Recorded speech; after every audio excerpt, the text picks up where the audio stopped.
Noong sinaunang panahon sa Pilipinas, wala pang gas stove, kalan, o rice cooker, pero marunong nang magluto ang ating mga ninuno.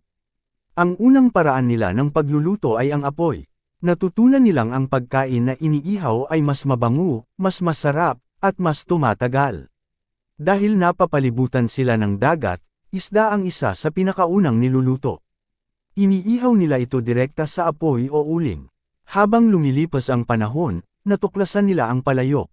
Gawa ito sa luwad at ginagamit sa paglalaga ng sabaw at kanin. Dito nagsimula ang mga simpleng sabaw at nilaga. Hindi man komplikado, pero sapat para sa pamilya at komunidad. Ginamit din nila ang dahon ng saging bilang pambalot at lutsuan. Dito nabuo ang mga sinaunang paraan ng pagsingaw.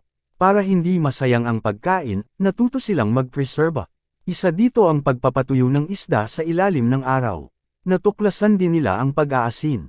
Sa asin, mas tumatagal ang karne at isda kahit walang refrigerator. Isa sa pinakamatalinong natuklasan ng mga ninuno natin ay ang pagbuburo. Dito nagsimula ang bagoong at patis. At ang pinakaimportanteng dahilan kung bakit natuto silang magluto. Dahil ipinapasa ito ng matatanda sa kabataan, mula henerasyon hanggang henerasyon. Kaya sa bawat ulam na niluluto natin ngayon, dala pa rin natin ang talino at kultura ng sinaunang Pilipino.